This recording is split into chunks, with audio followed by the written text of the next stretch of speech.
Sure. I will start with a Rashonda Gray phrase and say I want to give a shout out to an unbelievable atmosphere in Haas Pavilion. Our fans were incredible, and a ton of people worked behind the scenes to get a crowd like that. And Bethany's sitting here in marketing, social media, our athletic director, Mike Williams, Jenny Simon O'Neill, Wes. Just, I couldn't have asked for anything better for our student athletes, and then I also couldn't have asked for a better performance, I think, by our players, because that's a really good Wichita State team who had won 17 in a row and almost every game they played this year, and they showed why. And I just thought we showed a ton of resolve, trying to find a way to be a little bit better at what we do than they are at what they do, because they're really good at what they do. And I thought we battled, we made plays. The stat sheet looks like I want it to look. A lot of different people scoring. I just thought it was a really, really fun game. Happy to be one of 32 teams standing. Really proud to coach this group and looking forward to an opportunity to try to play to get to a Sweet 16. How much fun is that? So it's a good day tonight. Questions for our student athletes? For Rashonda or Brittany, yesterday or for both of you, yesterday we were in here talking the whole time about their defense, and yet you guys come and have one of your best offensive games in, maybe of the year. What did you guys do so well? Why were you guys so successful against what's a pretty good defense? Well, I think one thing we did, we executed well. We took our time. I think this is something that, it's a surprise to you all, but it's something that's, we knew that we had it in us, and we knew what we were capable of, and it's, like I said, it's finally showing, and it's a good feeling to have. I think we had really good ball movement. We found the open players. I think we played together, and we played team basketball, something that I mentioned yesterday. Brittany, when we talked on the phone earlier this week, you talked about bringing the young players in and making them understand what this was all about. As well as they played today, do you feel like you succeeded? Yeah, definitely. It's good to, see them do well and see them, at their best. And I think that's a good feeling to be around, and just to be a part of them and their success. Words can't describe it. I'm happy for the freshmen, the sophomores, the people on the bench, everybody who's contributing to this win. It's a good feeling to be around. Shauna, will you address that really quick? Yeah, it's really exciting that they're very coachable and they're willing to do whatever we say. And it's just great seeing Gabby to Michaela, Panina to Casey, Hart, and the bench just cheering at every basket and every shot. Hey, Gabby, can you talk about rebounding? Because you guys all had some awards. Can you just talk about how you guys did well rebounding, boxing out and stuff? Well, the big emphasis was definitely rebounds and boxing out, because they do crash the ball really hard. So we worked on it at practice and turned out in the game. So we just definitely had to box out. A couple of reminders. Please raise your hand for the mic, and if we can get your name and affiliation. Sorry, Stephanie Hammond from the Bay Area News Group. Gabby, can you talk about what the seniors and the upperclassmen did tell you to prepare you for your first NCAA tournament?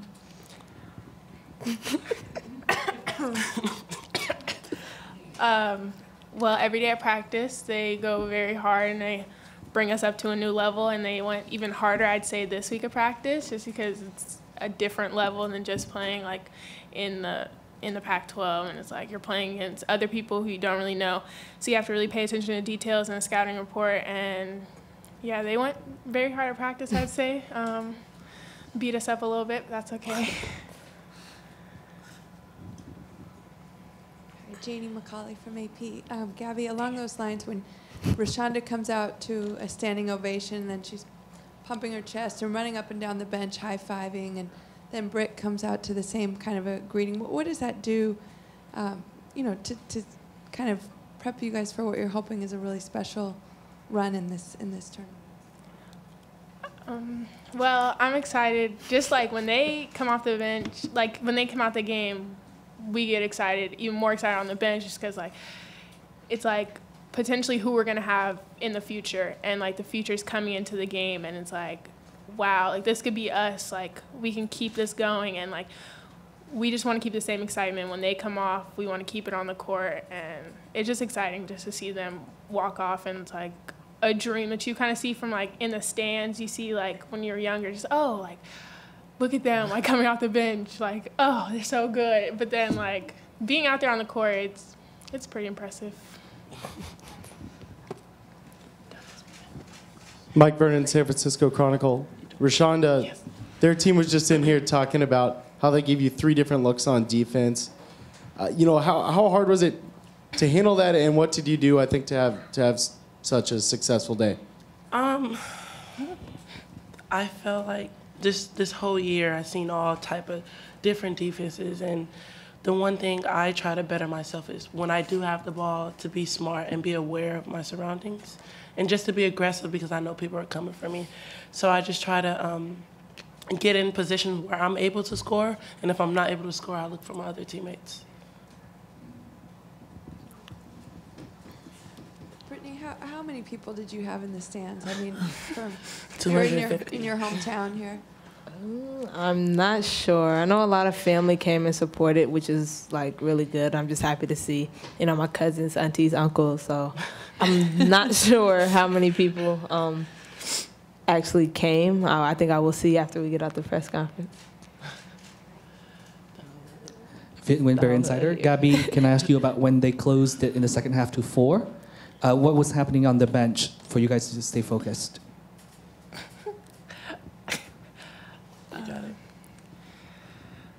Well, it was definitely when Coach E called a timeout, we definitely had to refocus just because, like, they're a really good team and teams go on runs, and we felt like that was their run and it was time for us to get on our run now, and that's what we did. We brought a lot more energy and we refocused and we just went on our run.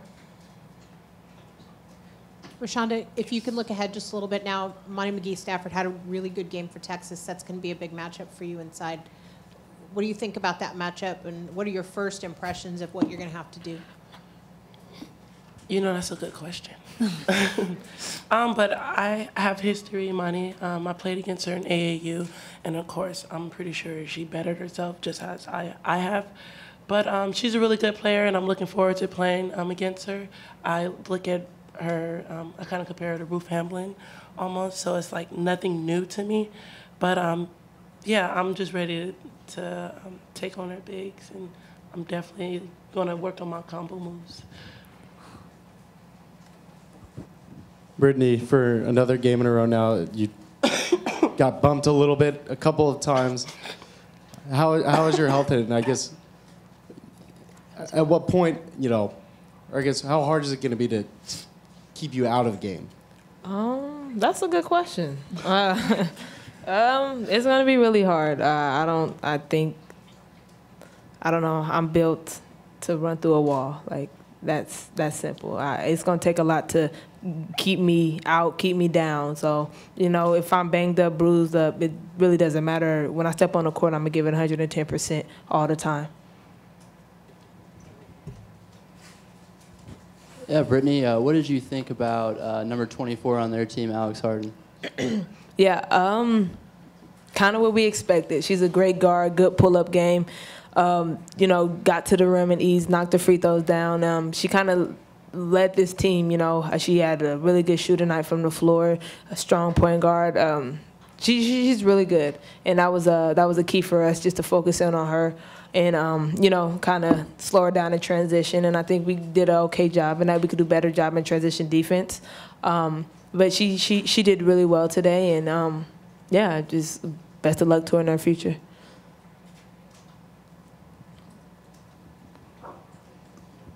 Brittany, Lindsay said yesterday just taking care of the ball was kind of the top priority to get things going, and that having faced Arizona State and their defense would be probably good preparation. How do you feel that all of that went? Yeah, you know, we had some possessions where we, you know, kind of lazy passes, not ball faking and trying to get our defender up. But I think overall, you know, for me, I could have did a better job taking care of the ball and knowing that I am the point guard or whatever. But I think as a team, we kind of understood when it really mattered. We took care of the ball and we made plays under pressure. So I think that was a good part about it. But I think going in on Sunday we play, I think we got to take care of the ball because, you know, Texas is a great defensive team and that's what they're known for. They said that they gambled a little bit, obviously. your role players, as they called them, really stepped up big. Did you have a sense that people were going to be knocking down big shots today? I thought so. Yeah, I thought attacking pressure was going to be key, and you can't know where that point of attack is going to be. And so we want to rely on what we think we've grown to be, which is a team with 5 threats on the floor. And I thought our players did a great job of being in attack mode. And like Brittany said, we had a few too many turnovers, but in general, our shooting percentage was so high because we got to the ball where it needed to be, and somebody made a play. I mean, I didn't call a ton of plays. I thought Gabby had a fantastic game. Michaela made shots. Courtney, there was just Jeff Lowe. You look at, when teams try to pressure us or put a focus on Brittany and Rashonda, and we get contributions from everywhere, that makes us really good. And I thought those young ones were ready to do it tonight. It's different from thinking they'll be ready and then actually seeing it happen. So that was really rewarding to see so many different players make plays, and they never look rattled at all.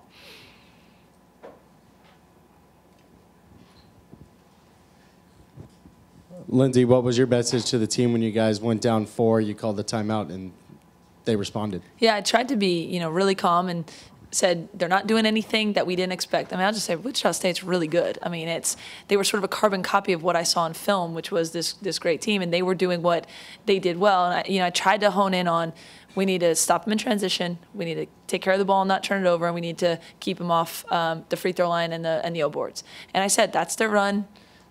It's up to us. We have to stop it. And I loved the look in the huddle. I thought the players were all kind of locked in. Then we came out and scored 2 quick baskets, and I think we went right back up 8 or 10, which was huge. But those are the things we feel like we've learned this year. When you have 9 losses or whatever, and your record isn't perfect, you hope at this time of year those are the things that are making you better. And we've had teams go on runs. We've had things happen, and so that's where we have to rely on that now to say, okay, let's go. And I thought they responded really well to that.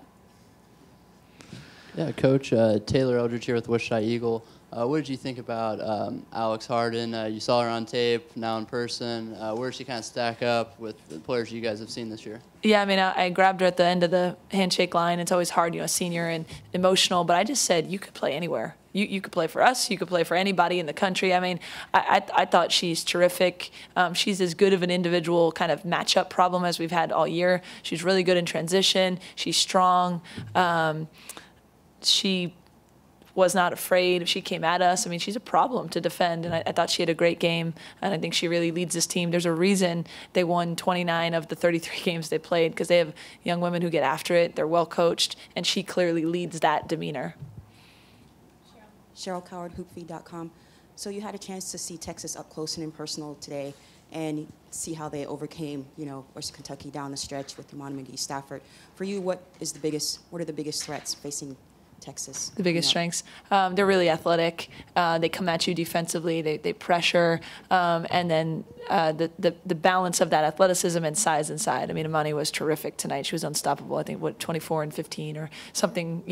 Some video game stats. So they have that really good balance of athleticism and interior play. It's going to be a big challenge. Richie Lee from Daily Cal. When they went under a 9-0 run, you had 6 fouls called, and it was only 12 minutes to go left. Did you tell them to do anything different on defense or anything?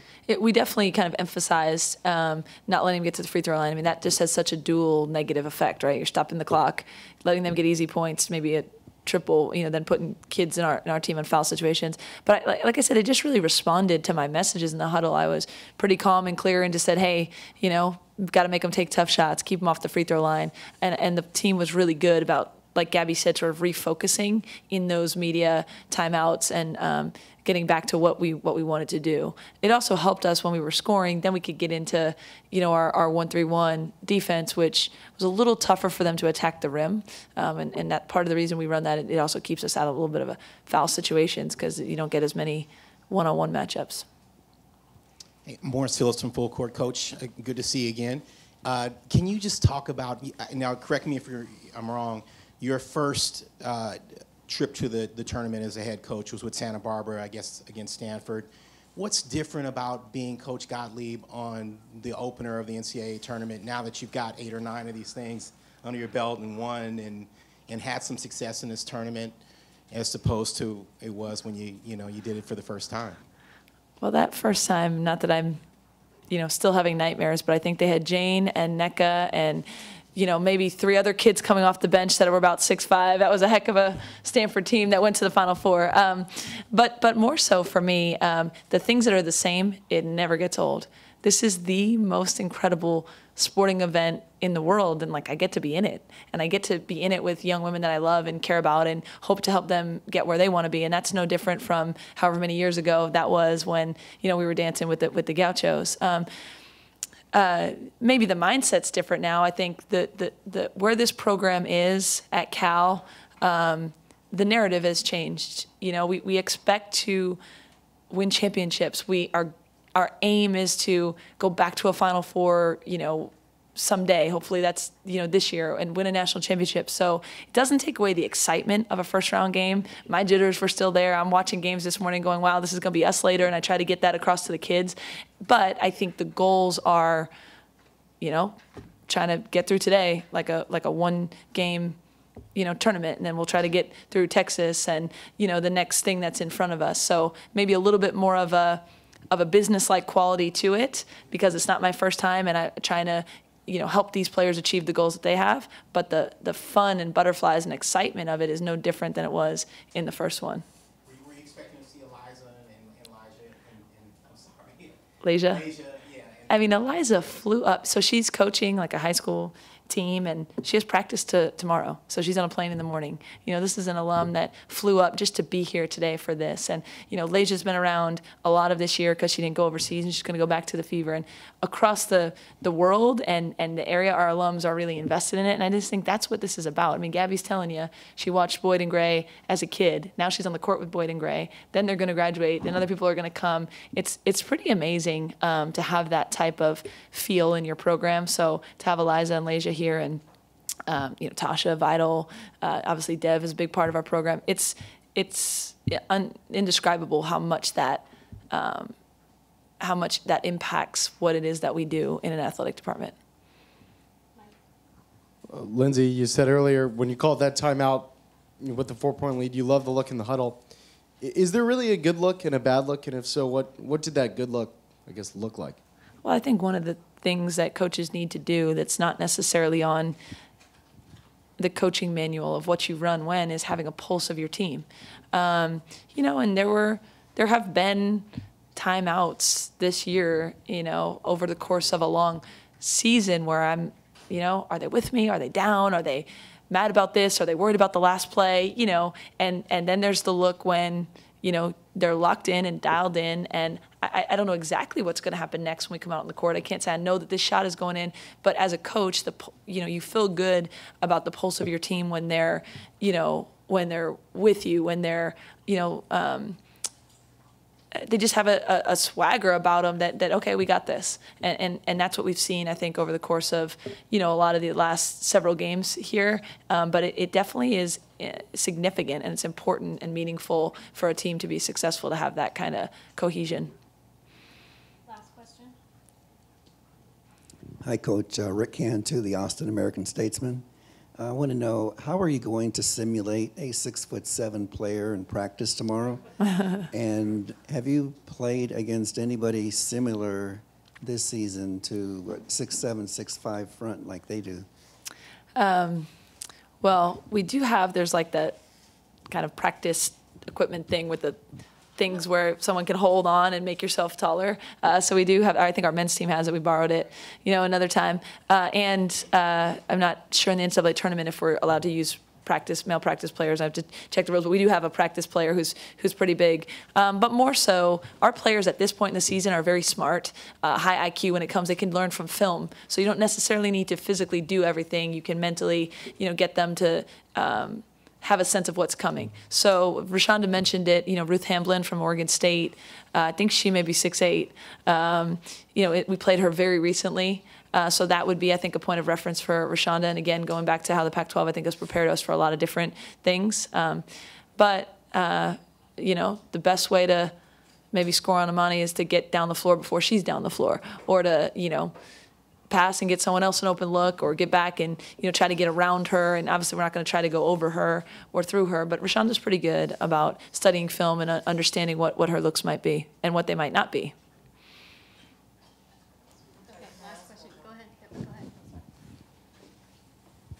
Mariana Cano with CBSSF.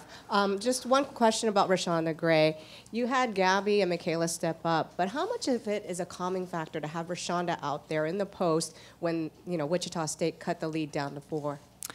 Yeah, I mean, there's so many superlatives I could use to describe what it's like to have Rashonda Gray from a coaching standpoint. Calming factor is one of them, but also just a confidence level. I mean, here's a young woman who I think did she miss her first 2, or maybe there was some contact, you know, and she looks right at me and I got to make that. I have to make that. I'm going to make that. You know, she doesn't complain about foul calls. She doesn't hang her head. She doesn't make excuses. And it just gives confidence to every single person around her, me, our coaching staff, the players.